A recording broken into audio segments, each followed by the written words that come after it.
समाजाच्या भावना आहेत, समाजाचा आक्रोश आहे आणि देशमुख कुटुंबियाला न्याय मिळावा ह्या भूमिकेमध्ये सगळा समाज आहे. तर तीच आमची पण भूमिका आहे. आम्हाला योग्य न्याय द्या. आरोपींना आता एक राहिलेला आरोपी आहे त्याच्यासह जे सह आरोपी आहेत सगळे ही म्हणजे ही संघटित गुन्हेगारी आहे. त्याला आळा बसवण्यासाठी सगळ्यांना ज्यांना घटना घडायच्या अगोदर आणि घटना घडल्यानंतर आणि आतापर्यंत ज्या ह्या गुन्हेगारांना आश्रय दिलाय त्या सगळ्यांना सह आरोपी करून सगळ्यांना शिक्षा द्या. आपल्याला पोलीस यंत्रणेकडून तपास घ्यायला महत्वाचा आहे की जेवढे सह आरोपी आहेत त्यांना अटक करून फाशीची शिक्षा झाली पाहिजे.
यांच्या राजीनाम्याची मागणी तसेच संतोष देशमुख यांच्या प्रकरणात जे आरोपी आहेत त्यांना फाशीची शिक्षा असा मागणीचा हा मोर्चा जो आहे त्याला आपण पाहू शकतोय. तर मोठी गर्दी आहे. सकल मराठा समाज असेल, महाविकास आघाडीतले सगळे नेते पदाधिकारी असतील किंवा समस्त सकल हिंदू समाज असेल, अशा विविध सगळे अंगी जे आहेत ते सगळे उपस्थित आहेत आपल्याला पाहायला मिळतंय.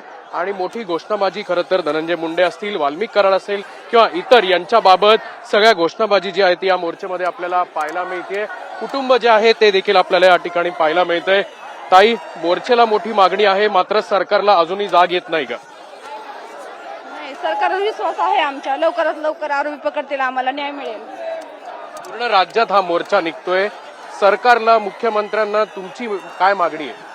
मुख्यमंत्री लाडक्या भावाला लाडक्या बहिणीची कळकळीची विनंती, लवकरात लवकर आरोपी पकडा आणि त्यांना फाशीची शिक्षा लवकरात लवकर द्या. माझा मुख्यमंत्री भावावर विश्वास आहे. या प्रकरणी आरोपी आधी व्हिडिओ ताई जाहीर करतो आणि त्यानंतर पोलिसांना शरण येतो. कुठेतरी पोलीस सुद्धा कमी पडतात असं वाटतं का? Especially CID. नाही, ते शासन ते काम करतील. मला काय यातलं नाही का, असं मी नाही बोलू शकत काय. पण कठोरातली कठोर शिक्षा या संपूर्ण आरोपींना व्हावी अशी मागणी आहे. राज्यात कुठे कुठे हे संपूर्ण पुढचे मोर्चे होणार आहेत? एवढी काय मला कल्पना नाहीये. शिक्षेचं स्वरूप काय असेल? फाशीची शिक्षा. आपण बघू शकतो कुटुंबीय जे आहे ते देखील आपल्याला या ठिकाणी फाशीची शिक्षाची मागणी करताना पाहायला मिळतंय. ताई, तू सुरुवातीपासूनच सगळ्या लोकांसमोर येतेस, फाशीची शिक्षेची मागणी करतेस. मोठा मोर्चा या ठिकाणी निघतोय. पुण्यात आल्यावर काय भावना आहेत? भावना आमच्या पहिल्यापासून एकच आहेत की आरोपींना शिक्षा झाली पाहिजे आणि आम्ही न्याय मागतोय. आम्हाला न्याय हा मिळाला पाहिजे. अनेक ठिकाणी तू स्टेजवर तुझी भूमिका मांडलीस, अतिशय परखड मतं तुझी मांडलीस, पण कुठेतरी सरकार प्रशासन हे कुठेतरी दिरंगाई करते, उशीर होतोय असं वाटतं का? दिरंगाई सरकारला कुठेतरी उशीर होतोय, प्रशासन दिरंगाई करते असं वाटतंय का? आज महिना होत आला. जर आरोपीच लवकर पकडत नसतील तर आम्ही न्यायाची प्रतीक्षा किती दिवस करायची? आम्ही तर न्याय लवकरात लवकर मागतो. त्यासाठी प्रशासनाला एकच विनंती आहे की जे आरोपी आहेत आणि त्यांना मदत करणारे जे कोणी असतील त्यांना पण तुम्ही लवकरात लवकर अटक करा आणि आम्हाला न्याय मिळवून द्या. आपण बघू शकतो की आम्हाला न्याय मिळवून द्या ही भूमिका जी आहे ती संतोष देशमुख यांच्या कुटुंबियांची आपल्याला पाहायला मिळते. खरं तर चेहऱ्यावर अजूनही दुःख आहे. कुठेतरी सरकार जे आहे त्या संपूर्ण प्रकरणी उशीर करतंय का असा सवाल देखील त्यांच्या मनामध्ये आहे. त्यामुळे लवकरात लवकर आरोपींना फाशीची शिक्षा व्हावी अशी मागणी समस्त कुटुंबीय असेल किंवा मोर्चेत सहभागी झालेल्या प्रत्येक कार्यकर्त्याची आहे. कॅमेरामन किरण काजेसह अक्षय बडवे, साम टीव्ही न्यूज, पुणे.